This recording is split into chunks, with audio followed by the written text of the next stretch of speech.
বাংলাদেশের বিমানবন্দর, সমুদ্র বন্দর, শিল্পাঞ্চল এবং বাণিজ্যিক এলাকায় আগামী ৩০ অক্টোবরের মধ্যে 5G প্রযুক্তি নিশ্চিত করার জন্য 4 মোবাইল অপারেটরকে নির্দেশ দেওয়া হয়েছে।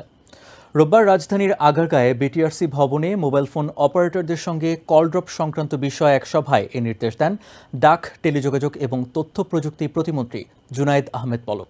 কল ড্রপ কমিয়ে সেবার মান উন্নত না করতে পারলে জুলাই থেকে মোবাইল অপারেটরদের বিরুদ্ধে ব্যবস্থা নেওয়া হবে বলেও জানান তিনি।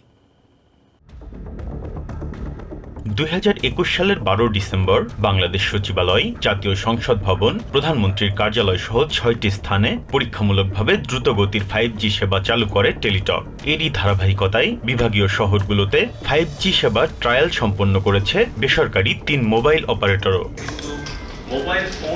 এ অবস্থায় রোববার বিটিআরসি ভবনে এক সভায় বাণিজ্যিকভাবে বিমানবন্দর, শিল্পাঞ্চল, চট্টগ্রাম বন্দর, গুলশান, বনানী ও আগারগাঁও এলাকায় 5G সেবা চালু করতে 4 মোবাইল অপারেটরকে নির্দেশ দেন ডাক, টেলিযোগাযোগ ও তথ্য প্রযুক্তির প্রতিমন্ত্রী। সভায় উঠে আসে কল ড্রপের ভোগান্তি ও গ্রাহকদের ক্ষতিপূরণ না পাওয়ার বিষয়টি। কল ড্রপ কমাতে মোবাইল অপারেটরগুলোকে কার্যকর পদক্ষেপ নেওয়ার নির্দেশনা দেন প্রতিমন্ত্রী। সর্বোচ্চ ক্ষতিপূরণটাই আমরা গ্রাহককে দেওয়ার চেষ্টা করব। আমরা কিন্তু জুলাইয়ের 1 তারিখ থেকেই আমরা কিন্তু অ্যাকশনে যাব।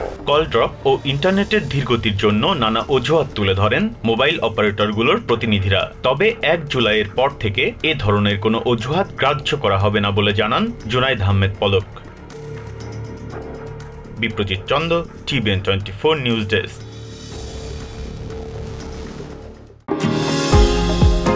নিউ ইয়র্ক থেকে সম্প্রচারিত TVN 24 টেলিভিশন বিশ্বজুড়ে বাঙালির কণ্ঠস্বর।